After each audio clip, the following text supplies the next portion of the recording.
पिछली क्लास में हम लोगों ने पर्व त्योहार को देखना शुरू किया था, उसमें केवल सरहुल वाला हुआ था। एक बार सरहुल को फिर से रिपीट करते हैं। तो सरहुल क्या है कि जनजातियों का सबसे बड़ा त्योहार है और ये प्रकृति से रिलेटेड है, साथ ही इसे फूलों का त्योहार भी कहा जाता है। इसका जो ये होता कब है, तो चैत्र माह की के शुक्ल पक्ष की शुक्ल पक्ष की तृतीया को इसको मनाया जाता है। डेट याद रखना है, शुक्ल पक्ष की तृतीया को मनाया जाता है। साथ ही क्या होता है कि ये जनजातियों के द्वारा, विभिन्न जनजातियों के द्वारा विभिन्न नामों से जाना जाता है। उराव में इसे खद्दी या फिर खोखेल, खेखेल,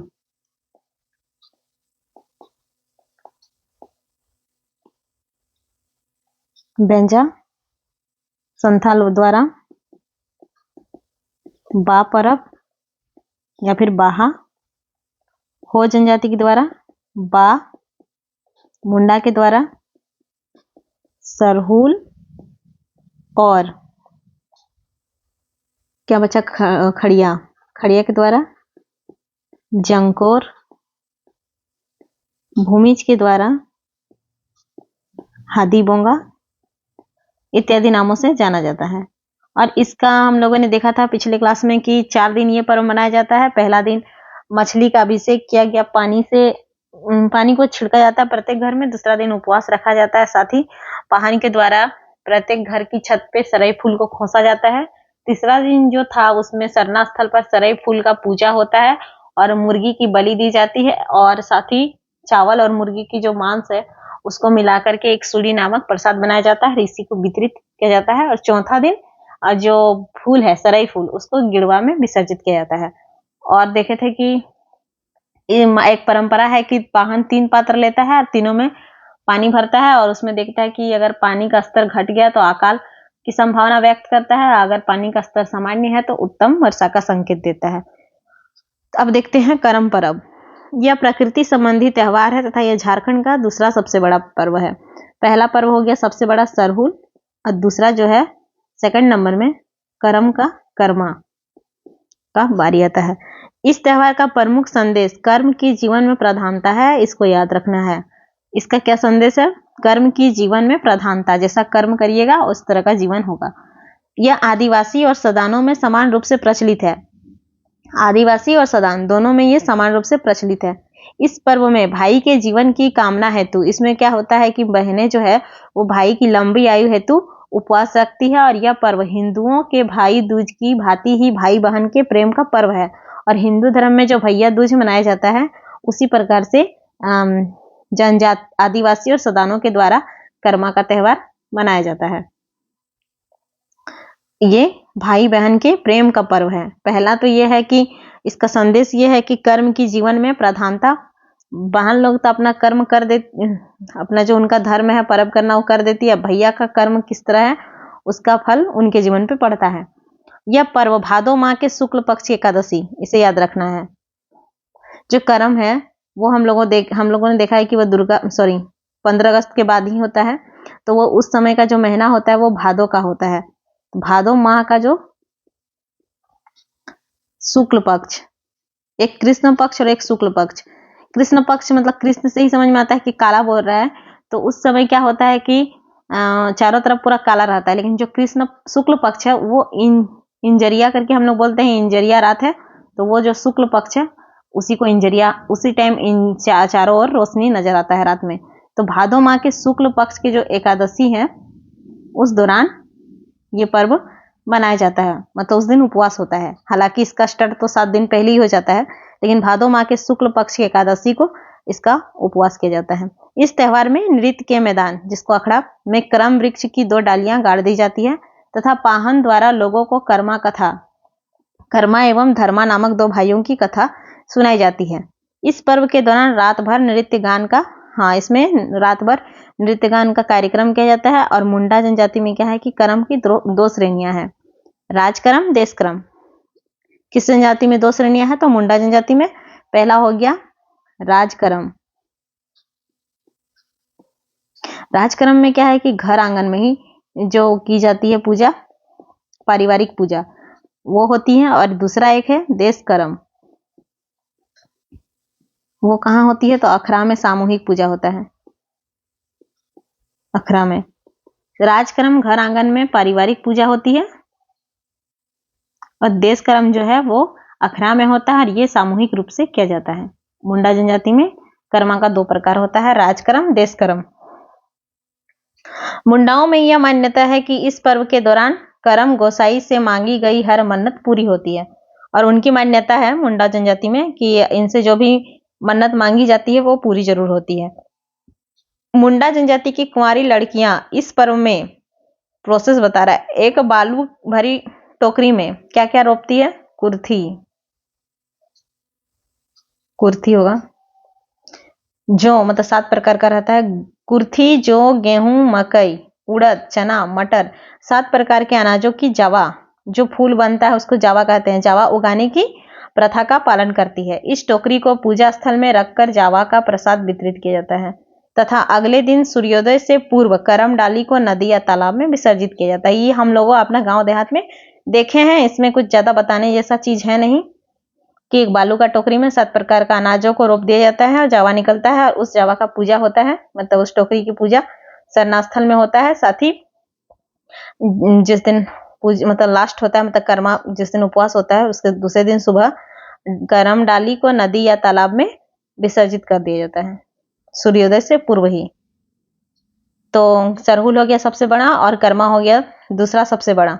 सरहुल मनाया जाता है चैत्र माह के शुक्ल पक्ष की तृतीया को, ये मनाया जाता है तृतीया को। और कर्मा जो है वो भादो माह, ये जिनको याद नहीं है हिंदी से, चैत, बैसाख, जेठ, आषाढ़, श्रावण, वो उसको जरूर याद कर ले क्योंकि यहाँ आपको केवल उसी तरह का नाम मिलेगा। तो याद कर लीजिएगा कहीं से खोज के, और नहीं पता है तो हमको बोलिएगा, नहीं तो मिल ही जाएगा कहीं ना कहीं, लेकिन याद जरूर करिएगा क्योंकि त्योहार सबका नाम पूछता ही है कब मनाया जाता है और ये सब कंफ्यूज करेगा। जिनको जनवरी फरवरी आता है उनके लिए कंफ्यूजन है ये वाला। तो कर्मा जो है वो भादो माह के शुक्ल पक्ष की एकादशी को मनाया जाता है, वो तृतीया में, ये एकादशी में। अब है मंडा मतलब आप लोग इस तरह से कर लीजिए, जो भोक्ता पर्व होता है। तो इसमें महादेव शिव की पूजा की जाती है। यह पर्व बैसाख माह के अक्षय तृतीया को मनाया जाता है। जब अक्षय तृतीया होता है उस दिन, बैसाख के अक्षय तृतीया को, उस दिन मंडा पर्व मनाया जाता है। यह पर्व आदिवासी और सदान दोनों में प्रचलित है। इस पर्व में उपवास रखने वाले पुरुष व्रती को, जो पुरुष व्रत करते हैं उनको भक्ता कहा जाता है और महिला जो व्रत करती है उनको सोक्ताइन कहा जाता है।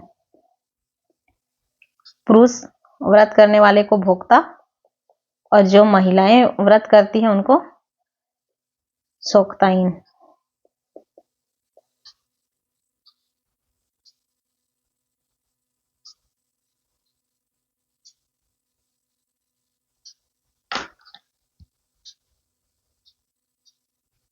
सोक्ताइन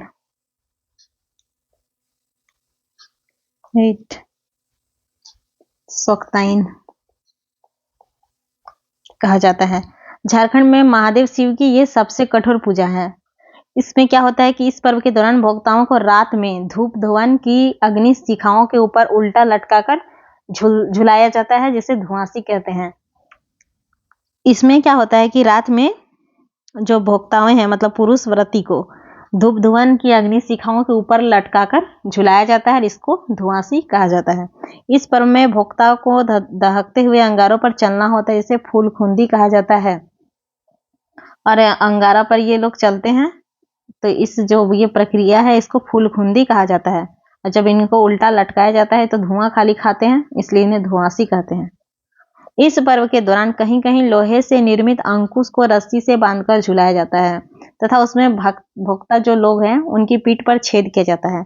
इस दौरान भोक्ता लोगों की माँ या फिर जो बहन, मतलब माँ या बहन जो व्रत करती है, नीचे भगवान शिव की आराधना करते रहती है। पीठ में क्या है, लोहे के अंकुश से इनका छेद किया जाता है और इन्हें झुलाया जाता है। तो ये भगवान शिव की सबसे कठोर पूजा है और यह आदिवासी सदान दोनों में प्रचलित है। और इसको कब किया जाता है, तो वैशाख महीने के अक्षय तृतीया को। अब है सोहराई। यह पर्व दिवाली के दूसरे दिन मनाया जाता है और इसका संबंध जानवर धन से है। सोहराई जो त्योहार है दूसरे दिन, दिवाली के दूसरे दिन मनाया जाता है और इसका संबंध जानवर धन से है। इस पर्व में मवेशियों को नहलाकर उनकी पूजा की जाती है, मतलब गाय बैल जो है उनको नहलाकर उनकी पूजा की जाती है। पौष माह में फसल कट जाने के बाद भी यह पर्व मनाया जाता है। दिवाली के दौरान तो मनाया जाता है और पौष माह के बाद जब फसल कट जाते हैं उसके बाद भी यह पर्व मनाया जाता है। यह झारखंड में संथाल जनजाति का सबसे बड़ा पर्व है। संथाल जनजाति का सबसे बड़ा, जनजातियों का अगर बोला जाए का सबसे बड़ा पर्व क्या है, तो वो है सरहुल। लेकिन अगर संथाल जनजाति का बोला जाए तो वो क्या है, सोहराय है। इस पर्व को मनाने से पूर्व जनजातियों द्वारा अपने घरों की दीवारों पर पेंटिंग भी की जाती है। घर की जो दीवार है उस पर पेंटिंग भी की जाती है और यह पर्व 5 दिन तक चलता है। सरहुल 4 दिन तक और सोहराय 5 दिन तक चलता है। पहला दिन क्या होता है, गोड़ टांडी या फिर बधान, जाहिर एरा का आह्वान किया जाता है। गोड़ टांडी या जिसको बधान भी कहते हैं, वहां पे जाहिर एरा का आह्वान किया जाता है तथा रात में प्रत्येक गृहस्थ के युवक युवतियां गो पूजन करते हैं। प्रत्येक गृहस्थ के युवक युवतियां गो पूजन करते हैं। दूसरा दिन गोहाल पूजा की जाती है तथा गौशाला को, गोहाल मतलब गौशालों को अल्पना द्वारा सजाकर गाय को नहलाकर उसके शरीर को रंगा जाता है। अल्पना से गाय के सींग पर तेल व सिंदूर लगाकर उसके गले में फूलों की माला पहनाई जाती है। तीसरा दिन पशुओं को धान की बाली एवं मालाओं से सजाकर खूटा जाता है, जिसे संटाऊ कहते हैं।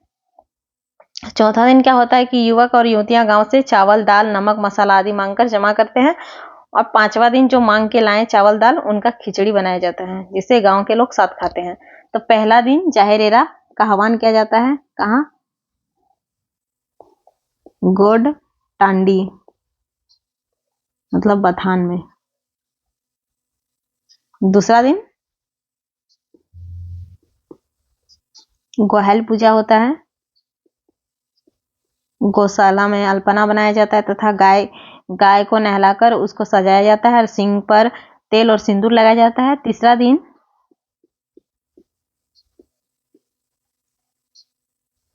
जो गाय है या फिर बैल है उनको क्या किया जाता है कि धान की बाली और माला पहनाया जाता है और खूटा से खूट दिया जाता है, जिसको संटाऊ कहा जाता है। चौथा दिन जो युवक युवतियां हैं वो लोग गांव से चावल दाल वगैरह मांग के लाते हैं और 5वां दिन खिचड़ी बनाया जाता है और साथ में खाते हैं। तो जो ये पर्व है ये कब मनाया जाता है, दिवाली के दूसरा दिन मनाया जाता है। अब टूसू पर्व, यह पंच परगनिया क्षेत्र की कृषि से संबंधित सबसे बड़ा पर्व है। टूसू जो है वो पंच परगनिया क्षेत्र का कृषि से संबंधित सबसे बड़ा पर्व है। इसका अन्य नाम क्या है, टूसू पर्व कहीं कहीं बोला जाता है, मकर पर्व भी बोला जाता है और पूस पर्व होगा। अभी आने वाला है पूस पर्व, मतलब यही टूसू पर्व या मकर पर्व। टूसू पर्व को कृषकों के लिए देवी तुल्य माना जाता है। टूसू को, जो टूसू है उनको कृषकों के लिए देवी तुल्य माना जाता है तथा इसकी तुलना माँ अन्नपूर्णा लक्ष्मी से की जाती है। टूसू की तुलना अन्नपूर्णा लक्ष्मी से की जाती है। टूसू नामक, ये ऐसा मान्यता है कि ये जो पर्व है टूसू नामक सुंदर एक लड़की थी उसकी स्मृति में मनाया जाता है और यह पूजा ये भी माना जाता है कि यह सूर्य पूजा से संबंधित त्योहार है तथा मकर संक्रांति के दिन मनाया जाता है। यह पर्व अघन संक्रांति से लेकर मकर संक्रांति तक लड़कियां मनाती है। अघन संक्रांति मतलब जिस दिन अघन लास्ट होता है उस दिन से लेकर मकर संक्रांति तक लड़कियां मनाती है। इस पर्व के दौरान 15 दिनों तक विशेष प्रकार के पकवान बनाया जाता है। इस दौरान अभी बनेगा सबके घर में। इसे रिश्तेदारों का घर और इन्हें रिश्तेदारों को घर पहुंचाया जाता है। इस प्रथा को कुटुमारी कहते हैं।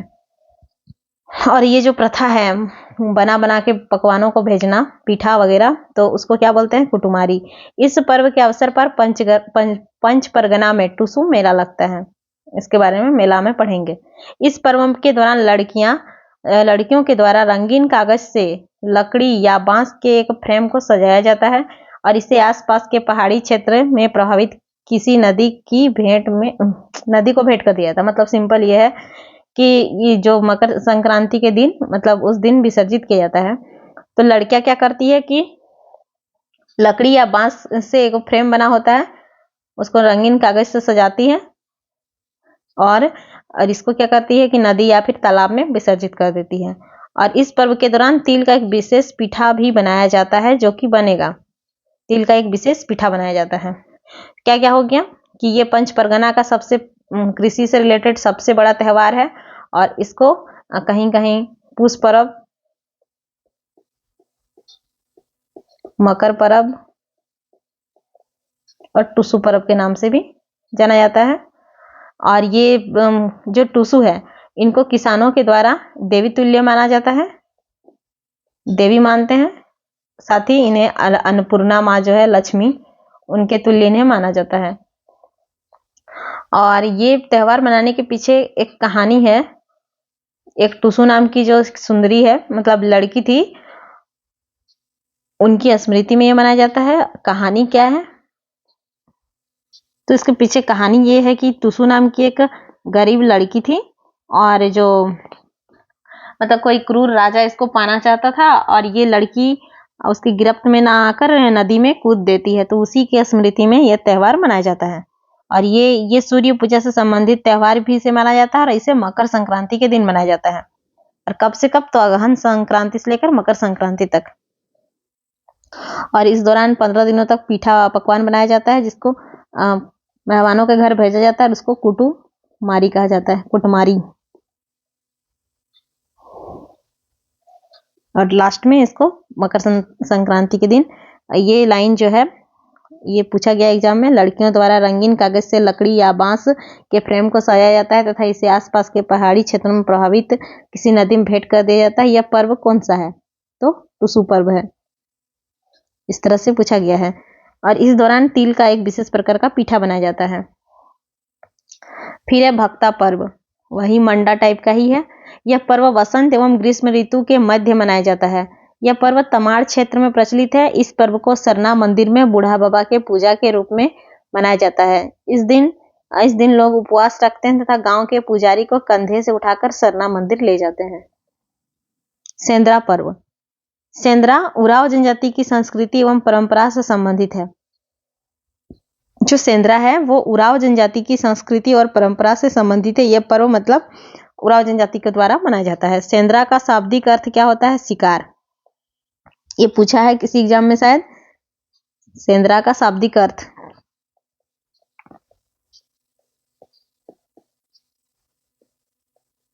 शिकार होता है। उराव जनजाति में महिलाओं के द्वारा शिकार खेलने की प्रथा को मुक्का सेंद्रा, जो महिलाएं शिकार करने जाती है उसको मुक्का सेंद्रा, इसको भी याद रखना है। महिलाओं के द्वारा जो शिकार खेला जाता है उसको मुक्का सेंद्रा कहा जाता है। और इस पर्व के दौरान जनजातीय महिलाएं पूरे दिन पुरुष के कपड़े पहनकर पशुओं का शिकार करती है। और इस दिन पुरुष के कपड़े पहनकर महिलाएं पशुओं का शिकार करती है। यह पर्व उरावों की आत्मरक्षा, युद्ध विद्या, भोजन व अन्य जरूरतों की पूर्ति से संबंधित है। ये जो पर्व है आत्मरक्षा, युद्ध विद्या, भोजन व अन्य जरूरतों की पूर्ति से संबंधित पर्व है। उराव जनजाति के लोग प्रत्येक वर्ष बैसाख में बीसू सेंद्रा, बौ से वैशाख और यहाँ बीसू सेंद्रा, फागुन में फा से फागु सेंद्रा तथा ऋतु के प्रारंभ होने पर जेठ सेंद्रा, सबका नाम में ही है, इसको तो कुछ याद नहीं रखना है। बैसाख में बिशु सेंद्रा, फागुन में फागु सेंद्रा और जेठ में जेठ सेंद्रा। इस जनजाति में पक्षी सेंद्रा को छछड़ा बेचना कहा जाता है। जो पक्षी सेंद्रा मतलब पक्षी का जो शिकार किया जाता है उसको छछड़ा बेचना कहा जाता है, जिसमें सिकरा नामक पक्षी की महत्वपूर्ण भूमिका है। तो इसमें क्या क्या है? सबसे पहला सेंद्रा है, सेंद्रा पर्व उराव जनजाति के द्वारा मनाया जाता है। दूसरा ये है कि सेंद्रा का तात्पर्य हो गया शिकार। ये उराव जनजाति की महिलाओं, जब उराव जनजाति की महिलाएं भाग लेती है तो शिकार करने जाती है तो इसको क्या बोला जाता है? मुक्का सेंद्रा। साथ ही बैसाख महीना में जब होता है तो उसको बिशु सेंद्रा,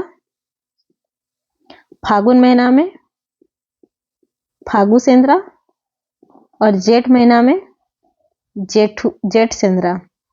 और इसमें क्या होता है कि जो पक्षी का शिकार किया जाता है, पक्षी सेंद्रा जो होता है उसको छछड़ा बेचना कहते हैं। और इसमें जो पक्षी होता है वो होता है सिकरा पक्षी। तो इसमें इतना याद रखना है।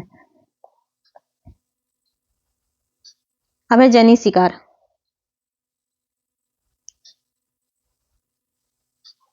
जनी शिकार जैसे नाम से ही पता चल रहा है, जनी मतलब लेडीज को बोला जा रहा है और शिकार मतलब वो लोग शिकार करने जाएगी। इस पर्व के दौरान महिलाओं द्वारा सामूहिक रूप से पुरुषों का वेश धारण। इसमें महिला क्या करती है कि सामूहिक रूप से बहुत सारी महिलाएं पुरुषों का वेशभूषा धारण करती है और परंपरागत हथियारों से जानवरों का शिकार करने जाती है। इस दौरान महिलाएं बच्चों को बेतरा, और बच्चा भी रहता है जिनका छोटा, वे लोग पीठ पे बांध लेती है। बच्चों को पीठ पर बांधने वाला एक कपड़ा जिसको बेतरा कहते हैं से अपनी पीठ पर बांधकर शिकार के लिए निकलती है। और ये इसका खासियत क्या है कि ये केवल झारखंड में ही है और ये 12 साल के अंतराल में मनाया जाता है। जिस प्रकार अभी कुंभ 12-12 साल के अंतराल में होता है तो उसी प्रकार से जनी शिकार भी प्रत्येक 12 साल के अंतराल में मनाया जाता है और ये केवल झारखंड में ही मनाया जाता है। यह पर्व 12 वर्षों के अंतराल पर मनाया जाता है। यह पर्व उराव, ये भी कुड़ुक उराव महिलाओं द्वारा अलाउद्दीन खिलजी के सेनापति बख्तियार खिलजी को भगा देने की याद में मनाया जाता है। और ये पर्व ऐसा माना जाता है कि अलाउद्दीन खिलजी के जो सेनापति है बख्तियार खिलजी, उनको भगाने के याद में मनाया जाता है। क्या होता है? तो छोटानागपुर क्षेत्र में प्रवेश से पूर्व इस जनजाति के राजा उरगन ठाकुर का शासन रोहतासगढ़ में था। उराव जनजाति जो है, हम लोग पढ़े थे कि उराव जनजाति जो झारखंड में आए हैं रोहतासगढ़ से होकर आए हैं, तो वे उनका शासन रोहतासगढ़ में था। और इस समय खद्दी पर्व के दौरान, खद्दी मतलब किसको बोलते हैं उराव जनजाति लोग? सरहुल को। उरावों के द्वारा सरहुल को खद्दी बोला जाता है। दौरान मुगलों ने सरना स्थल पर पूजा कर रहे हैं उराव पुरुषों पर आक्रमण कर दिया था। तो ये लोग जब पूजा कर रहे थे सरहुल का, उस दौरान जो अलाउद्दीन खिलजी का सेनापति बख्तियार खिलजी, उन्होंने उराव पुरुषों पर आक्रमण कर दिया था। इस दौरान किले में मौजूद उराव महिलाएं ने पगड़ी बांधकर पुरुषों के वेश में आक्रमणकारियों का सामना किया। और उराव महिलाएं क्या की कि पुरुषों का पगड़ी बांधकर उन आक्रमणकारियों का सामना किया, जिसका नेतृत्व सिंगीवई और केलावई। सिंगीवई जो थी वो राजा की पुत्री थी और केलावई सेनापति की पुत्री थी। कहीं कहीं नाम में थोड़ा बहुत आगे पीछे हो सकता है, मतलब कोई बुक में कुछ कोई बुक में कुछ, तो उसमें कंफ्यूज नहीं होना, केवल याद रखना है कि सिंगीवई और केलावई जो थी उन्होंने नेतृत्व किया था और इन्हीं के याद में जनी शिकार मनाया जाता है। मुगलों द्वारा आक्रमण के दौरान तोपों का प्रयोग करने से कई महिलाएं वीरगति प्राप्त हो गई और इन्हीं वीरांगनाओं की स्मृति में जनी शिकार का आयोजन किया जाने लगा। इसका क्या कहानी है कि जनी शिकार जो है उराव जनजाति की महिलाओं के द्वारा बख्तियार खिलजी जो कि अलाउद्दीन खिलजी के सेनापति थे, उनको भगाने के याद में मनाया जाता है। यह 12 वर्षों के अंतराल में मनाया जाता है और साथ ही ये झारखंड में ही केवल मनाया जाता है। इसकी जो नेतृत्व करता थे झारखंड में केवल, और सिंगीवई और केलावई, सिंगी वई प्लस केलावई, और इन्होंने मोर्चा संभाला था और बहुत सारी महिलाएं वीरगति को प्राप्त हुई थी और इन्हीं को मतलब इन्हीं की याद में मतलब ये जनी शिकार का आयोजन किया जाने लगा। भाई भीख, जनी शिकार भी 12 वर्ष के अंतराल पे और भाई भीख भी जो है वो 12 वर्षों के अंतराल में मनाया जाता है। यह पर्व 12 वर्ष में एक बार मनाया जाता है। इस पर्व में बहन क्या करती है, भाई से भीख मांगने जाती। भाई भीख नाम से समझ में आ रहा है कि बहन क्या करेगी, अपना भाई से भीख मांगेगी। मतलब बहन अपने भाई के घर से भिक्षा मांगकर अनाज लाती है तथा एक निश्चित दिन निमंत्रण देकर उसे अपने घर पर भोजन कराती है। भाई से ही भीख मांगेगी और कोई एक दिन फिक्स करेगी और उस दिन भोजन बनाकर अपना भाई को खिलाएगी। देशावली ये भी 12 वर्ष के अंतराल में होता है। इस त्योहार में भुइयरदारी की ओर से मरांग गुरु देवता को काड़ा की बलि दी जाती है, या फिर भैंसा, काड़ा या भैंसा। इस त्योहार में भुइयरदारी की ओर से मरांग गुरु देवता को काड़ा की बलि दी जाती तथा बलि को जमीन में गाड़ दिया। इसको खाया नहीं जाता है, जब बल्कि गाड़ दिया जाता है। तो क्या हो गया, जनी शिकार प्लस भाई भीख प्लस देशावली, ये तीनों जो पर्व है यह 12 साल के अंतराल में मनाया जाता है। माघे पर्व नाम से समझ में आ रहा, माघ महीना में पर्व माघ महीना में मनाया जाता है। इस पर्व के साथ ही कृषि वर्ष का अंत होता है और ये पर्व मनाने के बाद ही कृषि का कार्य खत्म होता है, अब नया कृषि वर्ष प्रारंभ होता है। तो इसमें क्या होता है कि यह कृषि श्रमिकों की विदाई का पर्व है। कृषि श्रमिकों की विदाई का पर्व किस पर्व को कहा जाता है, तो माघे पर्व को। इस पर्व के दौरान धांगरों, यहाँ धांगर होगा, धांगरों को उनके प्राश्रमिक के भुगतान के साथ रोटी पीठा खिलाकर विदा किया जाता है। तो माघे पर्व माघ महीने में मनाया जाता है। कृषि वर्ष का अंत होता है और इसके बाद ही नया कृषि वर्ष चालू होता है और ये कृषकों की विदाई का पर्व है और इन्हें श्रमिक के साथ साथ रोटी पीठा भी खिलाकर विदा किया जाता है। सावनी पूजा, यह पूजा सावनी श्रावण माह के शुक्ल पक्ष की सप्तमी को की जाती है और इसमें बकरे की बलि देकर देवी की पूजा की जाती है तथा हड़िया का तापन चढ़ाया जाता है। इसको हल पुन्निया, इस पर्व का प्रारंभ माघ महीने के पहले दिन होता है। हल पुन्निया जो है वो माघ महीने के पहले दिन में होता है और इस पर्व के दौरान किसान अपने खेतों में वृत्ताकार 2.5 चक्कर हल चलाकर खेतों की जुताई करते हैं, जिसे शुभ माना जाता है। तो हल पुन्निया कब होता है, माघ महीने में, और इसमें किसान क्या करते हैं, 2.5 चक्कर वृत्ताकार हल चलाकर छोड़ देते हैं और इसे मतलब जुताई करते हैं और इसे शुभ माना जाता है। अब है कदलेटा। कदलेटा यह पर्व भादो मास में कर्मा से पहले मनाया जाता है। कदलेटा कर्मा जो हम लोग पढ़े कि भादो माह के शुक्ल पक्ष की एकादशी, भादो माह के शुक्ल पक्ष की एकादशी को क्या मनाया जाता है, कर्मा। और उससे पहले भादो महीना में ही, लेकिन उससे पहले ही कदलेटा मनाया जाता है। इसको किस लिए मनाया जाता है, मेढक भूत। मेढक क्या होता है, कादम में हमेशा लेट के रहता है, याद करने के लिए बोल रहे हैं। मेढक भूत को शांत कराने के लिए मनाया जाता है। इस पर्व के दौरान पाहन पूरे गांव में चावल प्राप्त करके हड़िया उठाता है और इस पर्व के दौरान क्या करता है, जो पाहन है वो चावल प्राप्त करके हड़िया बनाता है। इसमें अखरा में साल, भेलवा तथा केंदू की पत्तियां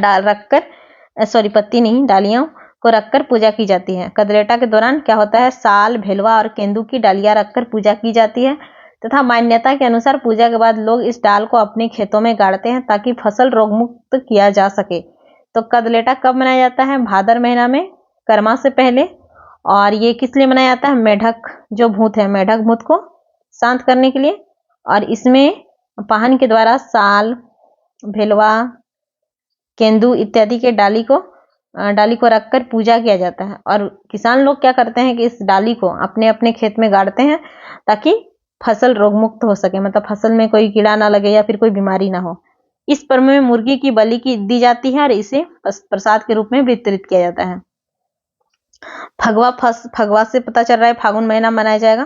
फागुन में पूर्णिमा को मनाया जाता है फगवा। यह होली के समरूप त्योहार, यह होली का जैसा ही त्योहार है और इस पर्व के दौरान आदिवासी लोग पाहन के साथ मिलकर सेमल और अरंडी की डाली, सेमल तथा अरंडी की डाली गाड़कर संवंत जलाते हैं तथा मुर्गे की बलि देकर हड़िया का तापन चढ़ाते हैं, जबकि गैर आदिवासी लोग संवंत जलाते समय बलि नहीं देते हैं। हाँ, तो जो फगवा है वो फागुन पूर्णिमा को मनाया जाता है। ये होली के जैसा ही होता है, थोड़ा सा अंतर होता है। इसमें जो आदिवासी लोग हैं वो पाहन के साथ मिलकर सेमल और अरंडी का पेड़ का डाली को गाड़कर जलाते हैं और साथ ही साथ मुर्गे की बलि भी देते हैं। लेकिन जो गैर आदिवासी लोग हैं वे केवल जलाते हैं, मतलब लकड़ी केवल जलाते हैं, उन्हें उस दौरान कोई बलि नहीं दी जाती है। और इस पर्व के दूसरे दिन धुरखेल मनाया जाता है। अब है रोग खेदना। यह पर्व रोगों को बाहर निकालना, पता चल रहा है नाम से, रोग खेदना मतलब रोग को खेद के भगा देगा। तो कहाँ से? तो रोगों को गांव से बाहर निकालने हेतु मनाया जाता है। धान बुनी, तो ये धान बुनी से समझ में आ रहा है धान बुनने का समय आ गया। यह पर्व आदिवासी सदान दोनों के द्वारा मनाया जाता है। इस समय धान बुआई का प्रारंभ होता है, धान बुआई का कार्य प्रारंभ हो जाता है। इस पर्व में हड़िया का तापन चढ़ाया जाता है और साथ ही प्रसाद भी वितरित किया जाता है। बहुरा को क्या कहते हैं? इसे राज बहरलक के नाम से जाना जाता है। बहुरा को राज बहरलक के नाम से जाना जाता है। यह पर्व भादो माह में कृष्ण पक्ष की चतुर्थी को मनाया जाता है। यह अच्छी वर्षा तथा संतान प्राप्ति हेतु महिलाओं द्वारा मनाया जाता है। बहू कौन होती? महिला लोग होती है। तो अच्छी वर्षा और संतान प्राप्ति हेतु महिलाओं के द्वारा मनाया जाता है। और बहू लोग क्या करती है? राज करती है। राज बहरलक के नाम से जाना जाता है। साथ ही ये कृष्ण मतलब भाद्र महीना मनाया जाता है। अब है आषाढ़ी, तो ये आषाढ़ में मनाया जाएगा। यह पर्व आदिवासी तथा सदान दोनों के द्वारा मनाया जाता है। इसमें हड़िया का तापन चढ़ाया जाता है। आषाढ़ माह में मनाए जाने वाले इस पर्व में घर आंगन में बकरे की बलि दी जाती है। आषाढ़ी पूजा में बलि दी जाती है और हड़िया का तापन चढ़ाया जाता है। ऐसी मान्यता है कि गांव में चेचक जैसी बीमारी का प्रकोप नहीं होगा। एक रोग खेदना मनाया जाता है। रोग खेदना में रोगों को गांव से भगाया जाता है। और जो आषाढ़ी पूजा होता है, इसमें होता है कि बलि दी जाती है। और ये इसके पीछे मान्यता यह है कि अगर ये पर्व को मनाया जाएगा तो गांव में चेचक जैसी बीमारी का प्रकोप नहीं होगा। नवाखानी, नया खाना, तो यह पर्व कर्मा पर्व के बाद मनाया जाता है। नवाखानी का तात्पर्य है नया अन्न ग्रहण करना। नवाखानी नया अन्न ग्रहण करना। नए अन्न को घर, साका, शुद्ध, औखली, मूसल से कूटकर, यहाँ प्रिंट मिस्टेक है, नए अन्न को घर में लाकर शुद्ध औखली, जो औखली होता है वह मूसल से कूटकर चूड़ा बनाया जाता है, जिसे देवताओं को अर्पित किया जाता है। नया अन्न जो आता है घर में, उसको औखली और मूसल से कूटकर चूड़ा बनाया जाता है और उसे देवताओं को अर्पित किया जाता है। इस पर्व के दौरान दही चूड़ा का तापन चढ़ाया जाता है और घर आए अतिथि को दही चूड़ा खिलाया जाता है। अब है सूर्याही पूजा। तो अगहन माह में आयोजित इस पर्व में सफेद मुर्गे की बलि दी जाती है। सूर्याही पूजा में सफेद मुर्गे की बलि दी जाती है और हड़िया का तपान चढ़ाया जाता है। इस पर्व को किसी टाड़ या फिर एक, जिस टाड़ मतलब क्या हो, एक प्रकार का ऊंचा स्थान, वहां पे मनाया जाता है। और इस पर्व में केवल पुरुष भाग लेते हैं। सूर्याही में सफेद मुर्गे की बलि दी जाती है और इसे किसी टाड़ में बनाया जाता है और केवल पुरुष ही भाग लेते हैं। जितिया है, जो कि पता है सबको। इस पर्व में माँ अपने पुत्र के दीर्घायु मतलब लंबी आयु के लिए और समृद्धि के लिए व्रत रखती है और इसे जीवित पुत्रिका व्रत के नाम से भी जाना जाता है। और इसमें किनकी पूजा होती है? तो जीमूत वाहन की पूजा होती है। चांडी पर्व, यह पर्व उराव जनजाति द्वारा मनाया जाता है। उराव जनजाति के द्वारा हम लोगों ने देखा सेंद्रा पर्व मुख्यतः मनाया जाता है, जनी शिकार और चांडी।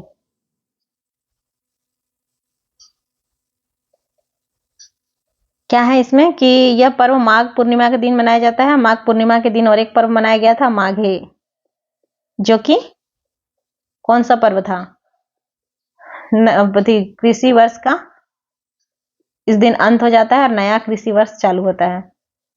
और इस दिन कृषकों को मतलब कृषि श्रमिकों को विदाई दी जाती है, श्रमिक देकर और कुछ पीठा देकर।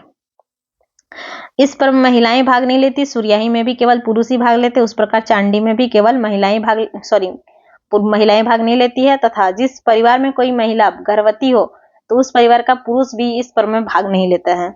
अगर कोई परिवार में महिला गर्भवती है तो उस परिवार का पुरुष भी भाग नहीं लेता है। इस पर्व में भाग लेने वाले पुरुष चांडी स्थल में देवी की पूजा करते हैं। चांडी स्थल है, वहां पे देवी की पूजा करते हैं। ये जो देव उठान है, देव उठान मतलब देव लोग जागृत होते हैं, जागते हैं। यह पर्व कार्तिक शुक्ल पक्ष के चतुर्दशी को मनाया जाता है। ये कार्तिक शुक्ल पक्ष के चतुर्दशी को मनाया जाता है देव उठान। इस पर्व में देवों को जागृत किया जाता है। इस पर्व के बाद ही विवाह हेतु कन्या अथवा वर देखने की प्रथा आरंभ हो जाती है। और देव उठान के बाद ही क्या होता है कि जो रिश्ता चलता है, बातचीत, वो आरंभ हो जाता है। बुरु पर्व, यह पर्व मुंडा जनजाति द्वारा मनाया जाता है। इस पर्व का मुख्य उद्देश्य वन्य जीवों तथा मानव का तालमेल स्थापित करना है तथा प्राकृतिक प्रकोपों से समाज की रक्षा हेतु कामना करना है। पूर्व पर्व है मुंडा जनजाति के द्वारा मनाया जाता है और इसका उद्देश्य है वन्य जीव जंतु और प्लस मानव के मध्य तालमेल स्थापित करना और साथ ही साथ प्राकृतिक प्रकोपों से समाज की रक्षा करना। अब है छठ। यह झारखंड राज्य का अत्यंत महत्वपूर्ण पर्व है और इस पर्व को 2 बार, एक बार मार्च में और एक बार नवंबर में मनाया जाता है। मतलब एक बार कार्तिक महीना में और एक बार चैत महीना में, जिसको हम लोग चैती छठ बोलते हैं। चैत महीना में और कार्तिक 2 बार होता है। इस पर्व के दौरान सूर्य भगवान की पूजा करते हुए उन्हें अर्घ्य अर्पित किया जाता है। और इस दौरान क्या होता है, सूर्य भगवान की पूजा होता है। यह पर्व अस्त होते सूर्य को प्रसन्न करने हेतु मनाया जाता है। उगते हुए सूर्य को तो पूजा किया ही जाता है। इस पर्व में क्या होता है कि डूबते हुए सूर्य को भी प्रसन्न करने हेतु मनाया जाता है। इस पर्व के दौरान प्रसाद हेतु मिठाई, ये फेमस जो है ठेकवा का वितरण किया जाता है। इसमें ठेकवा का वितरण किया जाता है छठ पर्व में। 2 बार मनाया जाता है। क्वेश्चन पूछा था किसी में कि 2 बार मनाए जाने वाला पर्व कौन सा है, तो मार्च महीना में और नवंबर में मनाया जाता है, मतलब चैत और कार्तिक में, तो इसको छठ कहते हैं। और ये इसमें जो प्रसादी वितरित किया जाता है मुख्य रूप से वो ठेकवा होता है। अब बांधना। इस पर्व का आयोजन कार्तिक अमावस्या के दौरान सप्ताह भर किया जाता है। इस पर्व की शुरुआत ओहिरा गीत के साथ की जाती है और यह त्यौहार मुख्यतः पालतू जानवरों से संबंधित है। इसमें कपड़ों तथा गहनों से जानवरों को सजाया जाता है। मतलब जो सोहराय है और बांधना दोनों जो है सेम ही है। शायद थोड़ा सा मुझे कंफ्यूजन है कि दोनों सेम ही है, क्योंकि बांधना है शायद जो बांधना करके मनाया जाता है वो जनजातियों के द्वारा शायद बोला जाता होगा, और सोहराय जो है वो ऐसे ही बोला जाता है। 2 बार मनाया जाता है ये दिवाली के समय, दिवाली के दूसरे दिन। 2 बार होता है सोहराय, दिवाली के समय और एक बार पूस पर्व के समय। तो किन्हीं को अगर है पता तो थोड़ा क्लियर कर दीजिएगा कमेंट में। रोहिन और रोहिणी, यह त्यौहार झारखंड राज्य में कैलेंडर वर्ष का प्रथम त्यौहार है। यह जो रोहिन है वो झारखंड राज्य में कैलेंडर वर्ष का पहला त्यौहार है। झारखंड राज्य का जो कैलेंडर है उसका पहला त्यौहार है। और ये चीज बीज होगा। ये जो त्यौहार है यह बीज बोने के त्यौहार के रूप में मनाया जाता है। जब रोहिन सुने हैं कि रोहिन पड़ गया, अब बीज बोना है रोहिन, तो ये बीज बोने के त्यौहार के रूप में मनाया जाता है। घर में आप लोगों ने सुना होगा कि आज रोहिन का पहला दिन है, आज बीज बोना है, तो उससे आप लोग घर से थोड़ा सोच के, मतलब घर में सुने हैं, इस तरह करके लिंक कर लीजिए। इस त्यौहार के प्रारंभ के दिन से किसानों द्वारा खेतों में बीज बोने की शुरुआत की जाती है। इस त्यौहार को मनाने के दौरान किसी प्रकार का नृत्य प्रदर्शन या लोकगीत गायन नहीं किया जाता है। और ये जो त्यौहार होता है इसमें केवल बीज बोया जाता है। इसमें कोई भी नृत्य नहीं होता है और कोई लोकगीत गाया नहीं जाता है। नहीं तो हम लोगों ने जैसे देखा है कि झारखंड का जितना भी पर्व त्यौहार है सब में नृत्य गीत होता ही है। अब है हेरो।